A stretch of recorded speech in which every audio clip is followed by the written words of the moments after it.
which can reach up to 250,000 listeners, which is absolutely mad.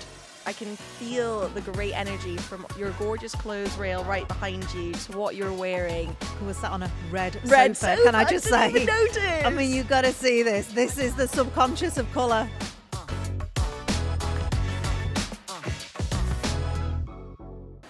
Hello and welcome to The Colour Connection, the podcast where we dive into the beautiful, bold and sometimes unexpected shades that shape who we are. I'm Kate Harrison, founder of Chromie, and I'm a colour therapist on a mission to help you reconnect with your energy, your essence and your story through colour. In each episode, I'll be chatting with everyday people, creatives and generally colourful souls about the moments in their lives that are painted in vivid shades and how colour has comforted, guided and expressed them along the way. The first 6 episodes of this podcast have been recorded live at Golden Square Shopping Centre in Warrington, thanks to Prism Studios as part of their new studio launch. Today on The Colour Connection, I am joined by the radiant Rachel Aitken, presenter, storyteller and voice of the community at Cheshire's Mix 56. With her unique blend of warmth, wit and authenticity, Rach connects with listeners in a way that feels like a cup of tea with an old friend. Beyond the mic, she champions local voices, uplifts hidden gems across Cheshire and brings a spark of colour to the airwaves every single day. Today we are diving into the frequencies, the feelings and of course the colours that shape her world both on and off the radio. Rachel Aitken, Woo! Welcome to the podcast. Oh my goodness, Kate. Thank you for having me. You're here in Golden Square. In Golden Square. I've never been before and it is lovely. Absolutely lovely. It's gorgeous, isn't it? And we've got loads of natural daylight above us. Beautiful. Do you know what that is? That is full spectrum colour, babes. Is That's exactly what that it? is. Yeah, natural daylight contains every single colour in the spectrum. So this is obviously the Colour Connection, and it just so happens that today I'm giving you colour therapy just by being here. You are. I can feel the great energy from your gorgeous clothes rail right behind you to what you're wearing. It's giving a good vibe. It's everywhere though, isn't it? Colour is literally everywhere. Colour and that's is. What I really want to bring from this podcast is to make people get a bit more intentional about those colours and to understand that it is a connector and we are just surrounded by it every day, so we may as well make it work for us, eh? Totally. You know what? I had a really interesting conversation with a good friend of mine a couple of years ago, and I didn't think too much about it until I was driving here today. And he never wears black. He always wears colour. And he says it really shapes his mood and how he feels. And he just says, you know, life's too short to be in boring colours. Is he after my job? I think he might be. He's a podcaster He sounds like as my well. kind of. Is he really? Well, I But feel you like know, I need he'll to get wear him the on here. patterned shirts with loads of different colours and everything's mismatched, and I really love that. And I didn't really ever think too deeply about colour until obviously I was coming here now, and it really shapes everything. It shapes everything you do. It does. And I actually see people in colour, and again, I didn't really think too much about that until you asked me to come today. So this is so exciting. I'm so happy. And I love that you are saying these things as well, because that is exactly how I feel. And I feel like that's exactly how I've always felt. Yeah. And like we say, we don't think about it, and we don't, because the science of colour is, the psychological side is, we don't consciously think about this. It affects us subconsciously. So it bypasses our conscious brain. We don't go, that's red, I must think that's danger. Or, you know, that's green, that's very balancing. Our brains just do it. They process it for us. So it's like, once we can tune into these colours and understand what they mean, then our bodies just do the rest for us, and it is so powerful. It's amazing, isn't it? I have a few jobs, Kate, as you know. One of them is a corporate day job, and we did this colour exercise not so long ago, believe it or not, and it's basically you're either red, green, yellow or blue. I did this Have you done the other this? week at one of my events. We did colour personalities. That's it. It was awesome. I think everyone should do it. I've been telling everyone about it. My friends who wouldn't think too much about this think I'm a bit woo-woo. I'm like, you're red. You're being very red. And I now see everyone in colour, and it makes you understand someone a little bit better too. Yeah, it does. And it also stops you being so frustrated with people when they don't respond as you would respond. Yes. Because I was always of that opinion, and I think I was taught it from a really young age. It's a little bit to do with my good girl conditioning. But it was all about treat others as you want to be treated. Yes. And colour personalities switches that on its head. You treat people as they want to be treated, and once you understand how they want to be treated, then you won't get frustrated. I do this all the time with my husband. I'm like, look, I'm treating you like this. Why are you not responding as I would respond? And it's because that's not his colour personality. Yes. He actually needs this. These are the things he values. And then he will respond like this. And it's a game changer. In corporate life, it's a game changer. It's a game changer with leadership. So understanding how to get the most out of people. Totally. But it reveals a lot about ourselves. Did you learn new stuff about you? I did. I actually haven't done it since having a baby. Ooh. So I feel like my red might be dialed up a little bit more than... So before having a baby, I was very yellow and green. And that basically just means you're a pretty happy-go-lucky person. I have, my opinions are right now. I can give you an answer right now. Whereas somebody who's maybe blue or red, they'll probably give you a little bit more of an answer once they thought about it. Yeah. But the red element, my patience is definitely far less than it ever was. I kind of am like, before I would take loads of time like wanting to know about people's weekends in like a corporate environment. Now I'm like, okay, I've really got to get on now. And that's more dialing up the red. I can feel it in myself. And also just that kind of mama bear energy. I am much braver because I have a little one, more for her than myself. If I needed to get her into a nursery, which I really desperately did, I got her into that nursery. Whereas before I might have been far more yellow, and there's nothing wrong with it, but a bit more, oh, it's okay, I'll wait the 18 months. No. I need her in yesterday. I need that in right now. So we dial up the red. So I would love to do it soon again, just to see if it's changed. But from reading it back, the one I had done previously a couple of years ago is pretty spot on, and it was amazing. You do learn so much about yourself. You do. And that's the thing about Chromie and the Chromie system that I use, and that's why I developed it, because you can dip in and out of this and it changes all the time depending on your energy. It's really interesting you're saying, with having children, that changes. And there are so many different points in our lives where we lose the colour from our lives. I've done it so many times where actually life has gone grey. And like the first time that was when I had my first baby, I suffered really badly with postnatal depression. There was no colour in my life. And and people are like, oh, have you got any pictures of you from back in that time? I'm like, absolutely not. I was going nowhere near a camera. They're in sepia tone and you're not seeing them. Literally, my whole life was sepia.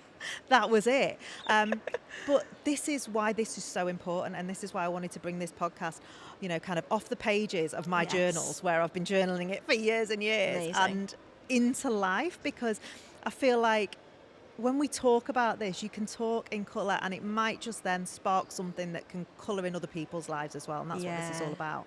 But back to your life, Rach, because we can just rabbit on for ages. You know what we're like.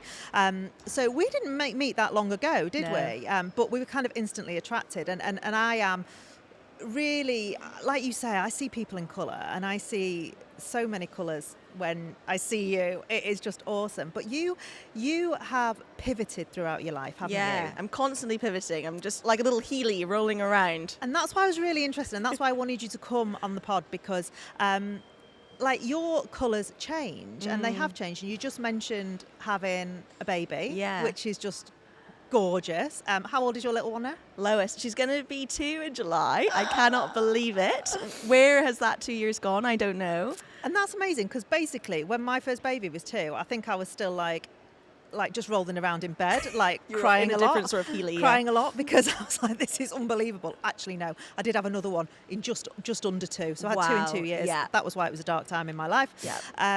But when I spoke to you for the first time, you were like, oh, I want to do this, I want to do that. And I'm like, this girl has so much energy. I am here for these vibes, and I just want to help her in whatever she wants. I'm just so invested in it. So you at the moment are presenting on the radio, which is awesome. So you're almost like painting a picture in colour on the radio.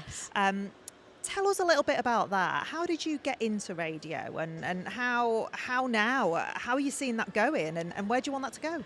I know. Okay, well, amazing questions. And I guess it actually goes back about 2.5 years ago, because when I fell pregnant with Lois, I was 7 weeks pregnant, and I just had this gut feeling that I was like, I'm not proud of myself. Now, if I'm not proud of myself, then my little girl's not going to be proud of her mum. Didn't know it was a girl at the time, but I had a gut feeling it was. I always have gut feels.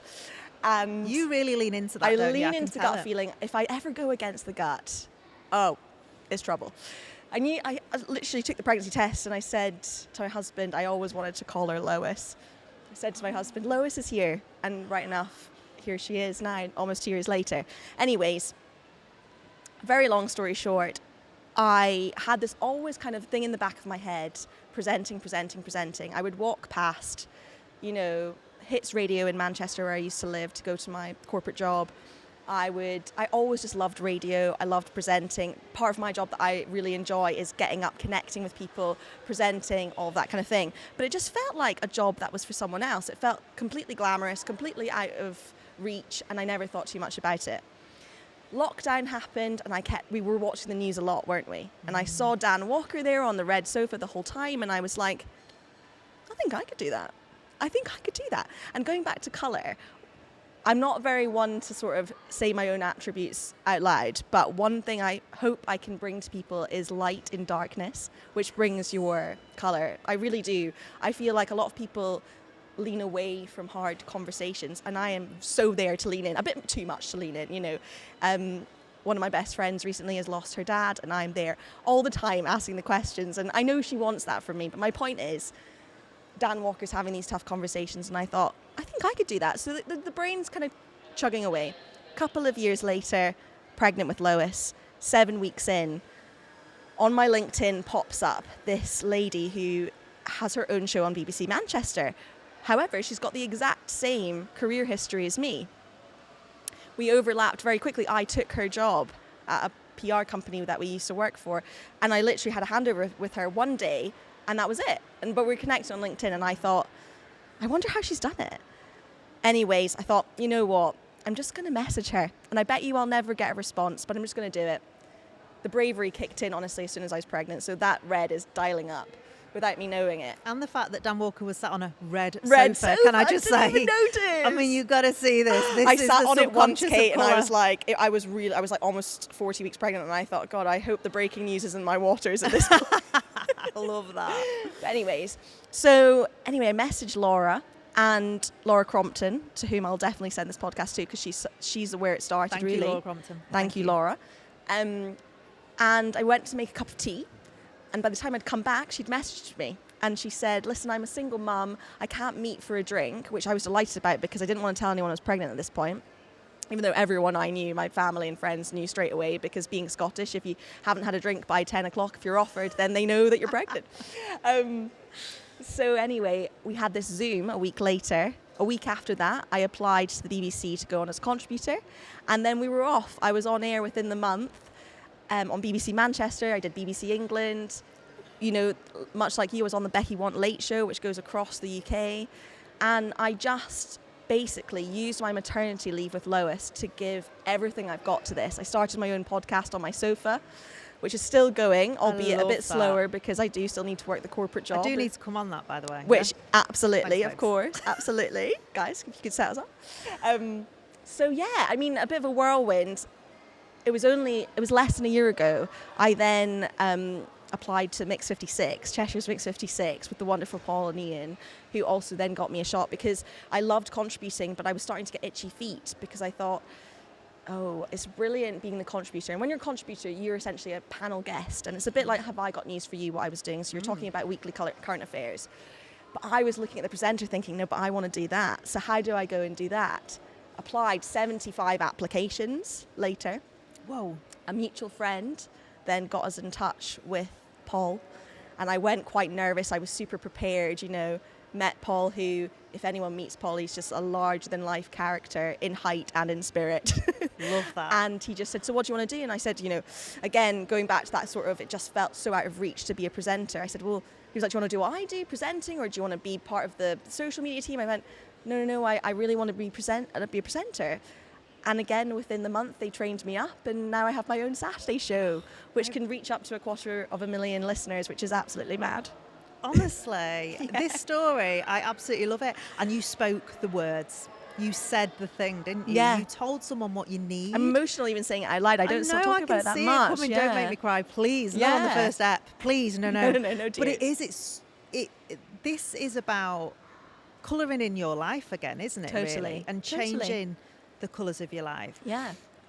And I think that I wanted you on here because it's happened quickly. You know, people go, oh, it's all right for them because, you know, they've been doing it a long time. But this is how you can. When you get intentional and you don't just think it, you do it. Totally. This is how quickly you can, if you want to say manifest requires action. Like you can't just go, oh, this is magic. Yeah. This is what you did. Yes. And I feel like it's so powerful, and I say this to so many people, that if you do this in colour, this super boosts every energy going. And I feel like this is what you did. Like you say, you see it in colour. You saw the red sofa. You wanted I didn't that. even notice it was red. And you don't. And this is the thing about colour. It's the subconscious. Yeah. So if we're thinking about your life before, you know, you started on this path to your dream, which this is a path, and I am so excited for you because already before this pod I was like, oh, I'm going to take you here. You need to go here. I know. Like, I'm amazing. Possibly more excited than you about this.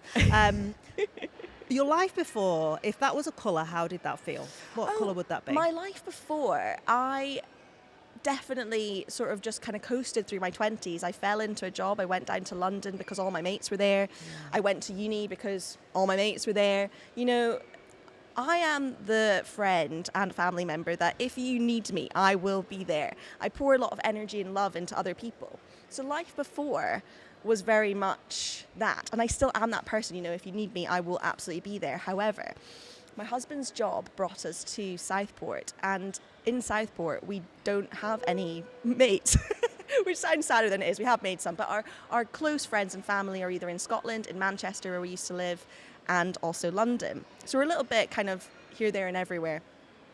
And we do try and make that work. However, what Southport's brought me is space to create, space to focus on myself, because the Rachel before wasn't thinking at all about herself. I still find it hard to think about myself, but the why is lowest, the drive is lowest. And I think because I've got that right in my clutches, that's giving me the boost to go. So I do say no to things more than I ever used to. I really pick and choose how I spend my time, which I never did before. And that's why it'd be interesting to do the colour personality test again, because I do think it must have changed. So yeah, life before, it was very, very busy. It's busy now in a different way. It was busy socially, spreading myself far too thin. I mean, if I look back into my 20s when I was a grad in London, I worked for one of the world's largest PR firms. It was hectic. You know, it was 1 o'clock, 2 o'clock finishes, then going out for drinks in London, and then cycling home on a Boris bike with my McDonald's. Like, that is how I live my life. Sounds so glam. I know, so glamorous. I'm, you know, on a green bike. Now they're called green bike. Green bike, babes. Yeah, that's the one. Yeah. And I absolutely loved my time in London, but it was chaotic and it was anxiety inducing, and, you know, I was completely unhealthy. I was really overweight, and I didn't look too overweight when I look back, but I know I was in myself because I was eating unhealthily. I was on this kind of constant hamster wheel, and I couldn't keep up. I couldn't keep up socially, financially, but I was trying everything. And because I've always been a sort of positive person, glass always half full with me, I just gave it all, everything. My friends and family, you know, they were the main focus. They still are, but now the family unit is my husband and my daughter. Obviously my dog. He's in the family unit. Very important. Was the dog there before the daughter?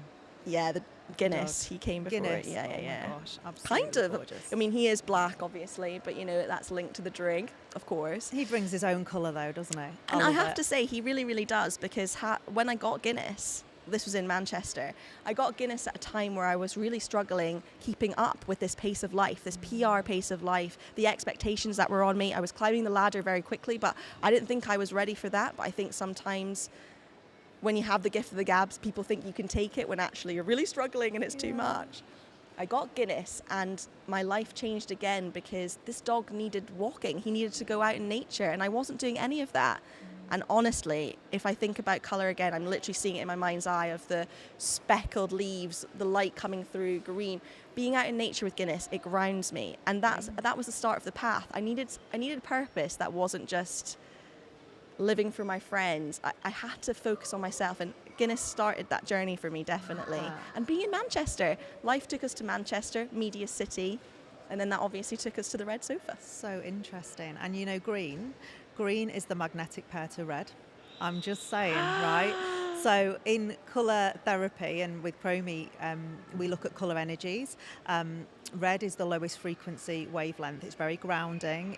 It gives confidence. It gives boundaries. But green is slap bang in the middle. It's like the fourth on the visible spectrum. It is the most balanced colour you can get. So it's like you were craving that green. You were really craving it, and you found it. And you found it in the shape of Guinness. You know, you found it in a really different way, and it submerged you in nature. It submerged you in green, and it was exactly what you need. And these colours find us sometimes. But so to finish off, Rach, I like to talk about people's soul shade. So you've done colour personality testing. Yes. When I talk about a soul shade, it's a colour that really encompasses your energy. Yeah. And I feel like in only 20 minutes, you know, I might not get this spot on, but usually I'm pretty right about this. I can't wait. It's like a palm reading I'm about to have. And it is. This is colour's a connector. That's why it's called the colour connection. Yeah, I love it. And for you, I am really getting orange, which is not something that comes into colour personalities at all. Do you wear orange? Is orange a figure in your life at all? Kate, orange is my favourite colour. Shut up. It is. Are And you I joking? have 2 orange dresses in my wardrobe, right? One's a linen number I wore to a French wedding. The other one, I came down in this orange dress and my friend said to me, "You've never looked better."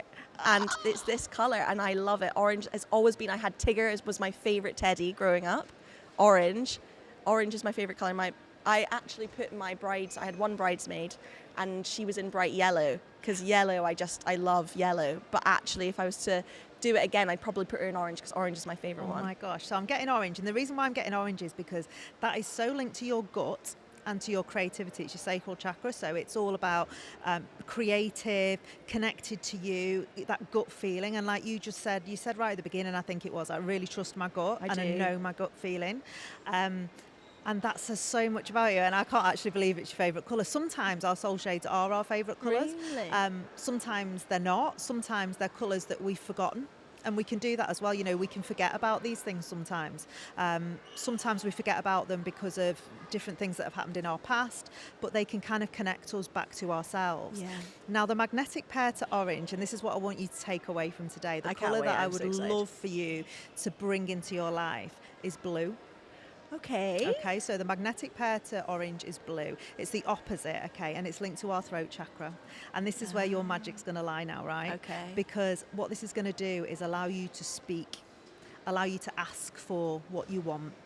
It's going to connect the creativity to your voice.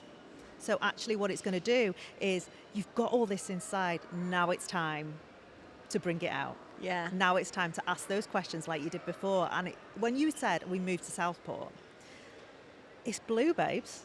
You're on the sea. I am on the sea. And you said, I felt like it gave me space. It did. And clarity. Yeah. And that, you're surrounded by blue every single day. And I feel like that has come into your life. You know, this might sound really woo, but I don't think it everything does. happens for a reason. Scottish, saltire flag. Scottish, absolutely. Yeah. So bring your creativity, bring your gut feeling, bring that core of you. And now speak it. Tell people about it. Yeah. Ask the questions. Ask for what you want because I feel like this is your time ahead, babes. Well, even just being here with you allowing me the space to chat, you know, I'm the one usually asking the questions, so I don't sit down and reflect or share my story. So thank you so much for having me on. This is amazing, and what an amazing opportunity. Thank you. Thank you for coming, Rach. It was amazing. And, just knocked my microphone there. We'll carry on anyway. Good luck with everything. And I can't wait to see where this goes. What a journey, eh? I know, what a journey we're on. Gotta love the journey rather than the destination, right? We do. And we'll colour it in, eh? Brilliant. Thank you so much. Thank you, Kate.